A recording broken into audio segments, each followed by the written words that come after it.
નમસ્તે પ્રિય મિત્રો, અમારી ચેનલ શ્રેષ્ઠ વાતોમાં આપનું સ્વાગત છે જ્યાં અમે તમને રહસ્યમય અને અનોખી માહિતી આપીએ છીએ। આજે અમે એક એવી માહિતી લાવ્યા સવી કે આ સંકેતો મળવાથી તમારું ભાગ્ય સૂર્યની જેમ ચમકે છે। આપણી આસપાસ અથવા આપણા જીવનમાં કેટલીક ઘટનાઓ બનતી રહે છે જે આપણને ભવિષ્યમાં થનારી શુભ અને અશુભ ઘટનાઓ વિશે જણાવે છે।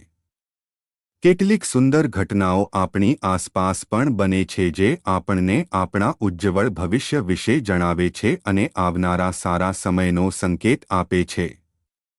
મિત્રો, શગુનશાસ્ત્રમાં આ ઘટનાઓ બનવી એ શુભ શુકન માનવામાં આવે છે। મિત્રો, શગુનશાસ્ત્રમાં કહેવામાં આવ્યું છે કે જ્યારે ભવિષ્યમાં આપણી સાથે કંઈક સારું થવાનું હોય છે અથવા આપણા જીવનમાં ધન આવવાનું હોય છે, ત્યારે આપણને પહેલાથી જ કેટલાક ખાસ સંકેતો પ્રાપ્ત થાય છે જે આપણને જણાવે છે કે ભવિષ્યમાં આપણા માટે સારો સમય આવવાનો છે અને આપણા બધા ખરાબ દિવસો સમાપ્ત થવાના છે। મિત્રો, આ સંકેતો વિશે જાણવું દરેક વ્યક્તિ માટે ખૂબ જ મહત્વપૂર્ણ છે, તો ચાલો શગુન શાસ્ત્રમાં દર્શાવેલ તે સંકેતો વિશે જાણીએ।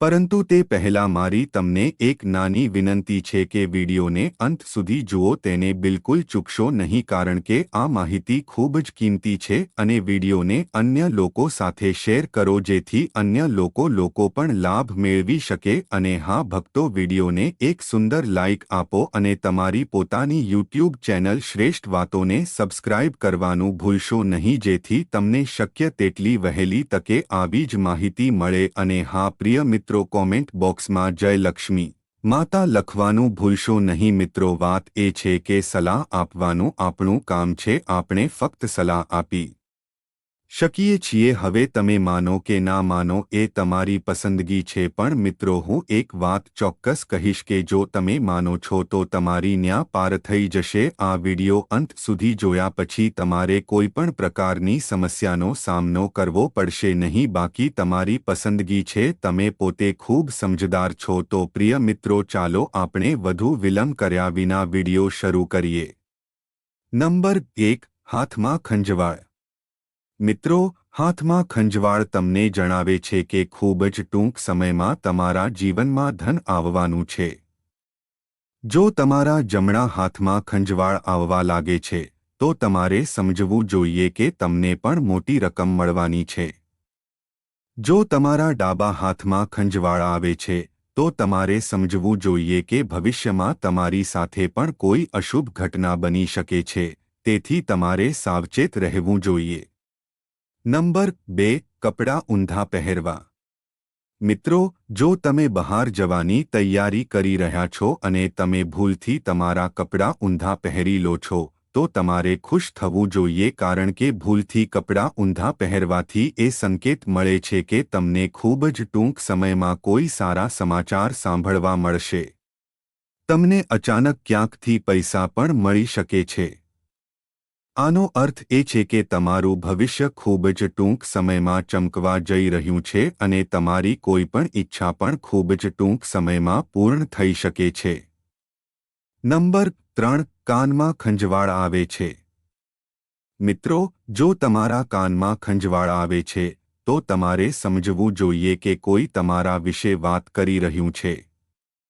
જો તમારા ડાબા કાનમાં ખંજવાળ આવે છે તો તમારે સમજવું જોઈએ કે કોઈ તમારા વિશે સારી વાતો કરી રહ્યું છે અને મદથી તમારા ભાગ્યમાં પૈસાનો યોગ પણ બની રહ્યો છે।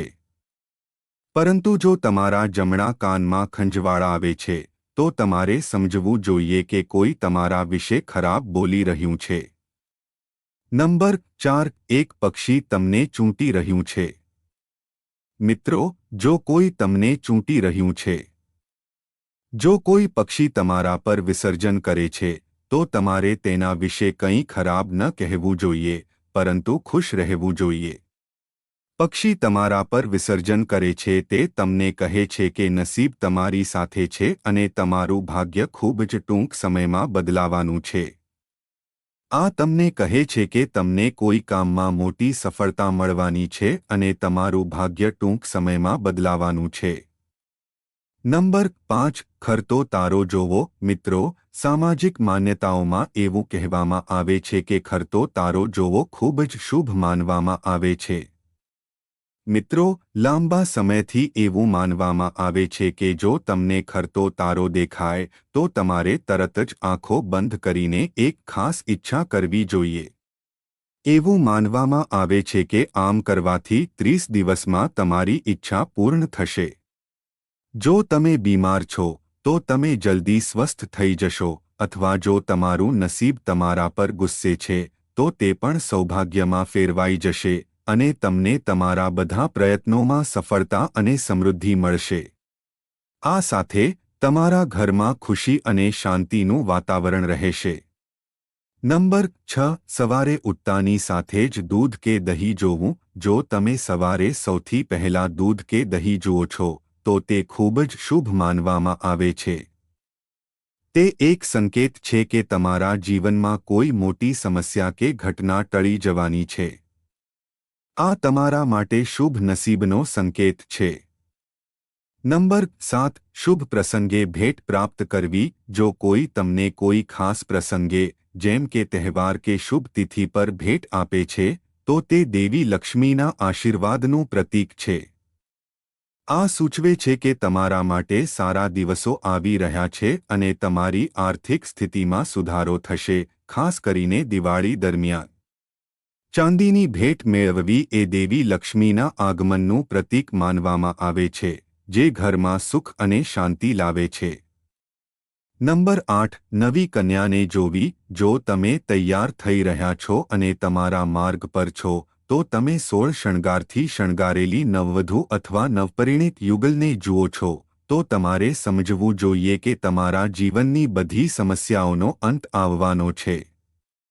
કોઈપણ બાકી રહેલા કાર્યો ટૂંક સમયમાં પૂર્ણ થશે તમને તમારા કાર્યમાં પણ પ્રગતિ મળશે અને તમારા જીવનમાં સંપત્તિના નવા રસ્તા ખુલશે નંબર 9 વરસાદ દરમિયાન સૂર્ય જોવો અથવા વરસાદ વચ્ચે આકાશમાં સૂર્ય ચમકતો જોવો એ સમૃદ્ધિની નિશાની છે આનો અર્થ એ છે કે તમને ટૂંક સમયમાં નોકરી મળશે અને તમારા બાકી રહેલા કાર્યો પણ પૂર્ણ થશે નંબર 10 મધુર અવાજો સાંભળવા વહેલી સવારે મંદિરમાંથી ઘંટ શંખ અથવા સ્તોત્રોનો અવાજ સાંભળવો પણ શુભ શુકન માનવામાં આવે છે આનો અર્થ એ છે કે ભગવાન તમારાથી પ્રસન્ન છે અને તેમના આશીર્વાદ તમારા પર છે કોઈ પણ કાર્યમાં સફળતા મળશે કોઈ સમસ્યા નહીં હોય નંબર 11 કોઈ મહત્વપૂર્ણ કાર્ય પર જતા સમયે ગાય જોવી જો તમે કોઈ મહત્વપૂર્ણ કાર્ય પર જઈ રહ્યા છો અને રસ્તામાં ગાય જુઓ છો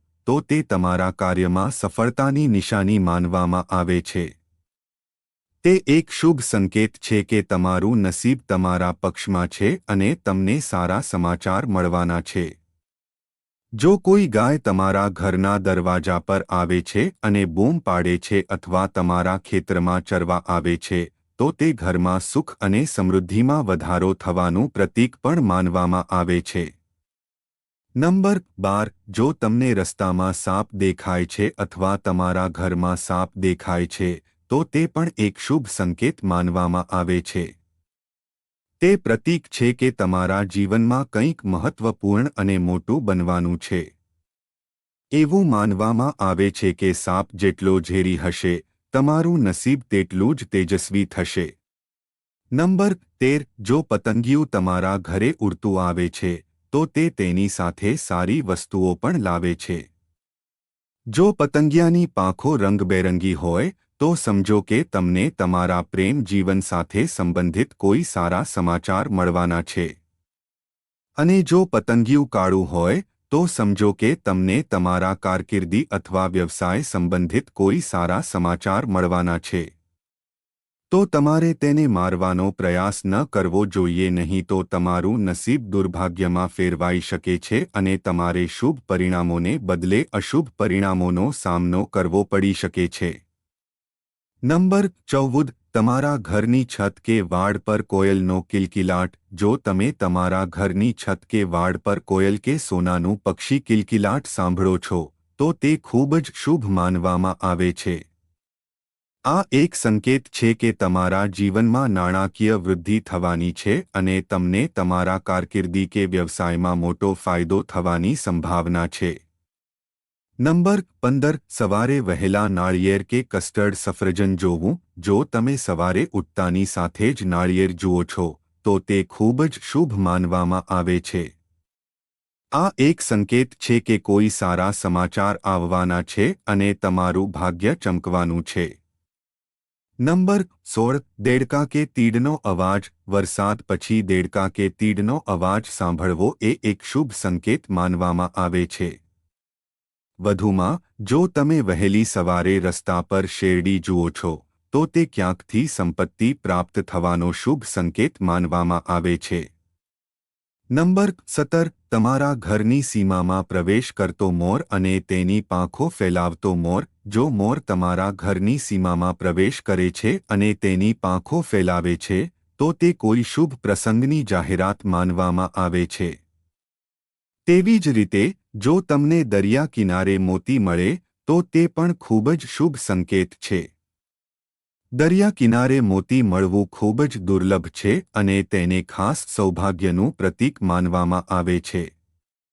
અને હા મિત્રો, જો તમને રસ્તામાં સિક્કો અથવા ઘોડાની નાળ મળે તો તેને રાખવાનું ભૂલશો નહીં, કારણ કે તે તમારા ભાગ્યને ઉજ્જવળ બનાવે છે.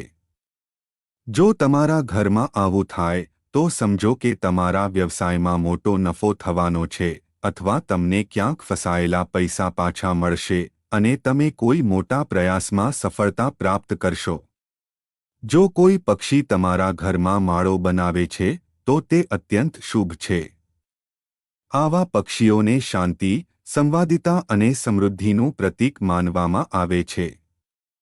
જો કોઈ પક્ષી તેનો કચરો ફેંકતી વખતે તમારા માથા ઉપર ઉડે છે અથવા તમારી બાલ્કનીમાં આવે છે અને બેસવાનું શરૂ કરે છે અને ખોરાક અને પાણી માટે દરરોજ તમારા ઘરે આવવાનું શરૂ કરે છે, તો આ સારી વસ્તુઓની શરૂઆત માનવામાં આવે છે. તેનો અર્થ એ પણ છે કે તમને ટૂંક સમયમાં કોઈ શુભ તક મળશે અથવા નોકરી મળશે. પ્રિય મિત્રો, તમને આ વિડિયો કેવો લાગ્યો તે અમને કમેન્ટમાં જણાવો. જો તમે માતા લક્ષ્મીના સાચા ભક્ત છો, તમે માતા લક્ષ્મીનો પ્રેમ અને આશીર્વાદ મેળવવા માંગો છો અને માતા લક્ષ્મી તમારા ઘરમાં નિવાસ કરે તેવું ઈચ્છો છો અને તમે માતા લક્ષ્મીને પ્રસન્ન કરવા માંગો છો, તો વિડિયોને ઝડપથી લાઇક કરો અને તમારી પોતાની યુટ્યુબ ચેનલ શ્રેષ્ઠ વાતોને સબસ્ક્રાઇબ કરો અને કોમેન્ટ બોક્સમાં જય લક્ષ્મી માતા લખો. મિત્રો, આ બધી માહિતી જનહિતને ધ્યાનમાં રાખીને આપવામાં આવી રહી છે. તમારી શ્રદ્ધા અને માન્યતા પર જ્યોતિષ અને ધર્મના ઉપાયો અને સલાહ અજમાવો. વિડિયોનો હેતુ ફક્ત તમને વધુ સારી સલાહ આપવાનો છે. અમે આ સંદર્ભમાં કોઈ પણ પ્રકારનો દાવો કરતા નથી. મિત્રો, જો તમને વિડિયો ગમ્યો હોય તો લાઇક કરો અને કૃપા કરીને સબસ્ક્રાઇબ કરો. આભાર. જય શ્રી કૃષ્ણ.